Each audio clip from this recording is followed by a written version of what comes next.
सुप्रभात। एक बार महात्मा बुद्ध अपने शिष्यों के साथ भिक्षाटन को निकले।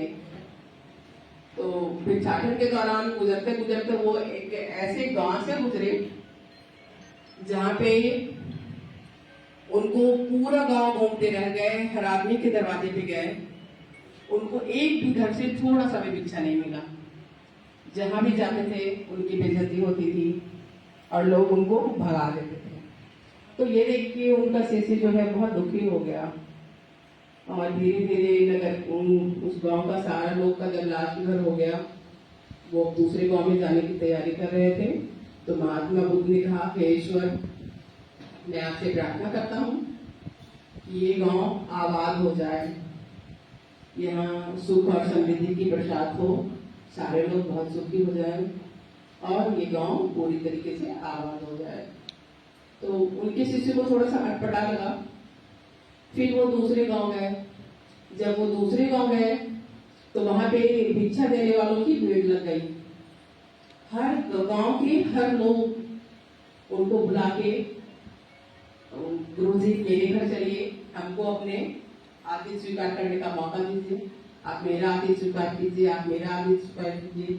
ऐसे और आतिथ्य का भूमिका निभाने के बाद उनको इतना भिक्षा देते थे कि उनको बहुत सारा चीज हो गया और गांव के हर लोगों ने उनकी इतनी आवागत की। फिर जब वहां भी गांव छोड़ने की बारी आई तो महात्मा बुद्ध ने कहा, हे ईश्वर, मैं आपसे प्रार्थना करता हूँ कि ये गांव पूरी तरीके से उजड़ जाए और यहाँ के एक लोग भी इस गांव में ना रहे। अब तो उनके शिष्य का धैर्य जवाब दे दिया, उनके शिष्य को नहीं रहा गया। तो फिर भी उनको पूछने की हिम्मत नहीं, थोड़ा दूर चल रहे हैं फिर मन में सोच रहे हैं, थोड़ा दूर चल रहे हैं फिर मन में सोच रहे हैं।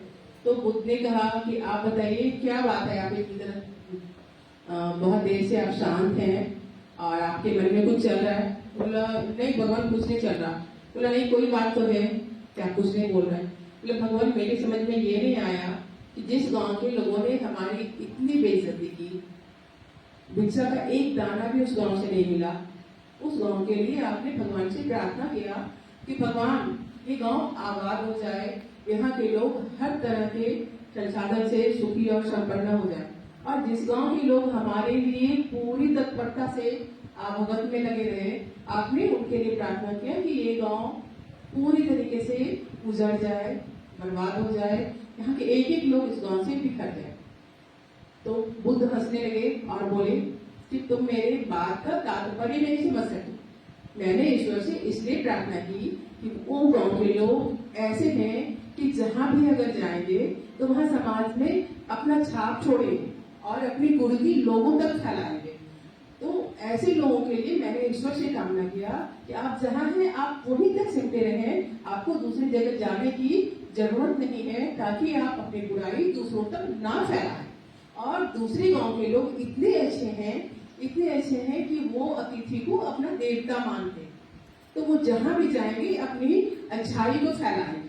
तो इतना बड़ा गांव में अगर बहुत सारे लोग हैं और ये गांव उजड़ जाएगा तो कुछ लोग यहाँ, कुछ लोग वहां, कुछ लोग वहां जाएंगे, तो उनकी अच्छाई की कीर्ति हर जगह फैलेगी और बहुत सारे लोग उनसे सीख लेके अच्छे हो जाएंगे। इसलिए मैंने ईश्वर से ये प्रार्थना किया। तो मित्रों, आज का ये हमें प्रेरक प्रसंग ये सिखाता है कि हमें अपनी अच्छाई कभी नहीं भूलनी चाहिए। वो चाहे हम जहां भी रहें, दूसरों से कुछ सीखें और सिखाएं और अपने मानवता को, अपनी संवेदना को कभी ना भूलें। धन्यवाद।